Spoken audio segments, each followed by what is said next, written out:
जे hawkers Bangladeshi illegal आहेत त्याच्यावरती मी प्रकर्षाने का लक्ष देते, कारण मला ते फुटपाथ मोकळे करायचे आहेत आणि मुंबईकरांना अगदी चांगला असा फुटपाथ मोकळा करून चालण्यासाठी द्यायचे आहेत. पाण्याचे जितके स्तोत्र आहेत त्या ठिकाणी मी जाणार.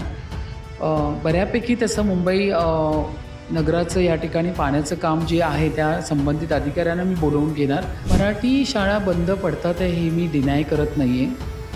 बऱ्यापैकी मराठी शाळांचं चालू आहे या ठिकाणी, पण मार्केटमध्ये दिसेल, मी कुठल्या गार्डनमध्ये तुम्हाला दिसेल, मी कुठल्या रुग्णालयात तुम्हाला अचानक दिसेल, मी कुठल्या शाळांमध्ये दिसेल, कुठल्या मासळी बाजारमध्ये पण मी तुम्हाला दिसेल. तब्बल 3 ते 3.5 वर्षांनी महापौर मिळालेल्या आहेत आणि रितू तावडे ह्या मुंबईच्या महापौर झालेल्या आहेत. ताई, खरं तर सगळ्यात आधी तुमचं खूप खूप अभिनंदन.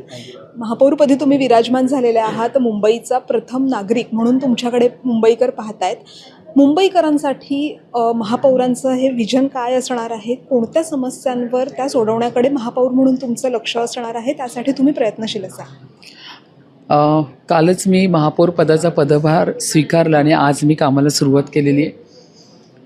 विविध मुंबईचे विषय आहेत, सिविक जे पण आहे, रस्ते आहे, पाणी आहे, पददिवे आहेत, त्यानंतर स्ट्रॉंग वॉटर ड्रेनच्या काही समस्या असतील, मोकळ्या जागा असतील, मैदाने असतील, काही ठिकाणी प्रायव्हेट लेआउटमध्ये रस्ते आहेत तर काही ठिकाणी प्रायव्हेटमध्ये मैदाने पण आहेत, त्या त्यांना डेव्हलप करता येत नाही. अशा बऱ्याच गोष्टी आहेत. ह्या सर्व गोष्टींवरती मी नक्की लक्ष देणार आणि त्याचबरोबर जे हॉकर्स बांगलादेशी इल्लीगल आहेत त्याच्यावरती मी प्रकर्षाने का लक्ष देते, कारण मला ते फुटपाथ मोकळे करायचे आहेत आणि मुंबईकरांना अगदी चांगला असा फुटपाथ मोकळा करून चालण्यासाठी द्यायचे आहेत. त्या अशा विविध प्रश्नांवरती मी लक्ष देणार. ताई, मुंबईकरांचा मुद्दा आल्यानंतर सगळ्यात आधी अजूनही मुंबईमध्ये काही जणांना शुद्ध पाणी आहे ते मिळत नाही आहे. प्रदूषणाचा मुद्दा मुंबईत दिवसेंदिवस वाढत चाललेला आहे आणि त्याचसोबत सगळ्यात जास्त जी भेडसावणारी समस्या आहे ती म्हणजे कचऱ्याची समस्या आहे. तर या सगळ्या मूलभूत ज्या सोयीसुविधा आहेत, मुंबईकरांना स्वच्छ पाणी, स्वच्छ रस्ते आणि स्वच्छ हवा किंवा प्रदूषणमुक्त श्वास, या सगळ्यासाठी आता महानगरपालिका आणि महापौर म्हणून तुम्ही कशा आता ॲक्शन मोडवर काम करा? ह्या एकतर मी ज्या ठिकाणी रिझर्वायर आहेत तिकडे मी व्हिजिट करणार. मुंबईला पाण्याचे जितके स्तोत्र आहेत त्या ठिकाणी मी जाणार. बऱ्यापैकी तसं मुंबई नगराचं या ठिकाणी पाण्याचं काम जे आहे त्या संबंधित अधिकाऱ्यांना मी बोलवून घेणार. ज्या ठिकाणी खराब पाणी मिळतं आहे किंवा काय झालं, मुंबईच्या बऱ्याच लाईनी आहेत ना ह्या 20-20, 40-40 वर्ष जुन्या आहेत. हायड्रॉलिक डिपार्टमेंटच्या एचईवाल्यांना बोलवून त्या कशा बदलता येईल त्याकडे मी लक्ष देणार. कधी 20 वर्षापूर्वीची लाईन जमिनीखाली सिपेज होते, पाणी त्याच्यामधलं बाहेर पडतं तर जमिनीखालची जी घाण असते ती त्या पाईपमध्ये जाते आणि ते मग पाणी मिळतं. तर अशा सगळ्या गोष्टी असतात. ह्या सगळ्या गोष्टीची आढावा बैठक मी एचईच्या हायड्रॉलिकच्या डिपार्टमेंटच्या लोकांना बोलवून घेणार. कुठल्या ठिकाणचे पाणी आणि प्रत्येकाला, म्हणजे मला आठवतं मी नगरसेविका असताना 9 घरांच्या मागे 1 मीटर लावा. कारण कसं आहे, डोंगराळ वगैरे ठिकाणी रिझर्वायर बांधल्या जातात आणि त्या माध्यमातून लोकांना पाणी येतं. तिथे भ्रष्टाचार पण खूप मोठा होतो.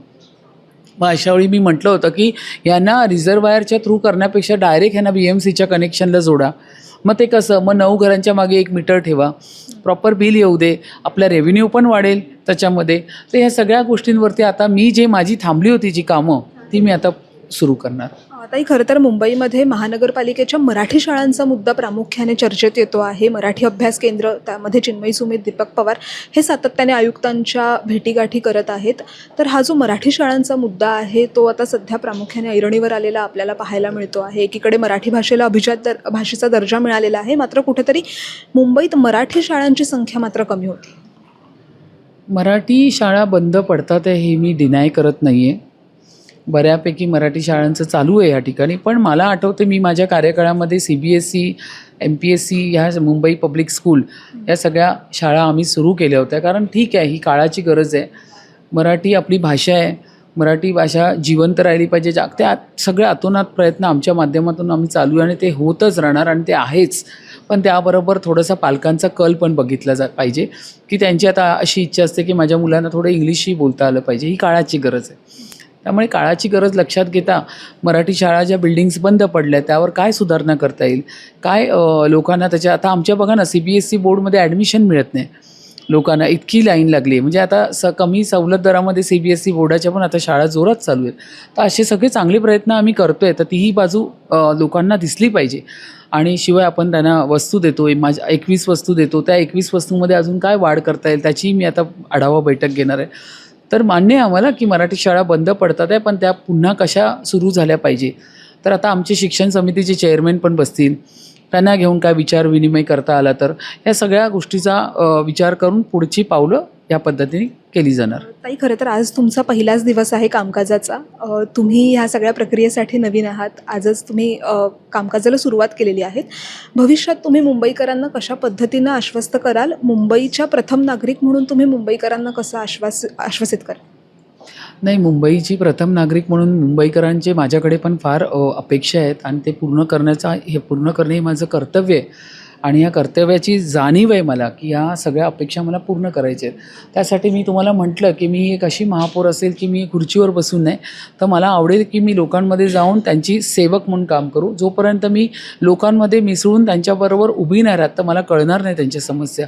म्हणून आधी मी संवाद हा मी कार्यक्रम मोठा ठेवणार आहे. मी जाणार मार्केटमध्ये, मी तुम्हाला मार्केटमध्ये दिसेल, मी कुठल्या गार्डनमध्ये तुम्हाला दिसेल, मी कुठल्या रुग्णालयात तुम्हाला अचानक दिसेल, मी कुठल्या शाळांमध्ये दिसेल, कुठल्या मासळी बाजारमध्ये पण मी तुम्हाला दिसेल. म्हणजे तुम्ही सरप्राईज व्हिजिट मुंबईकरांना मी जाणार, कारण मला हे ॲक्च्युली मला असं सतत ऑफिसमध्ये बसून काम जमत नाही. मला ते सतत फिरायला आवडतं आणि लोकांच्या समस्या जाणून घ्यायला आवडतं. तर त्यामुळे मुंबईकरांच्या समस्या जाणून घेणं, तसं बघायला गेलं तर भारतीय जनता पक्षाने आवाज मुंबईकरांचा संकल्प भाजपाचा ह्याच्यामध्ये 2 लाख सजेशन्स घेतले आणि ते सजेशन्स घेऊन आम्ही वचननामा तयार केलेला आहे. तर वचननाम्यामध्ये दिलेल्या पद्धतीने पण मी कामाची सुरुवात करणार.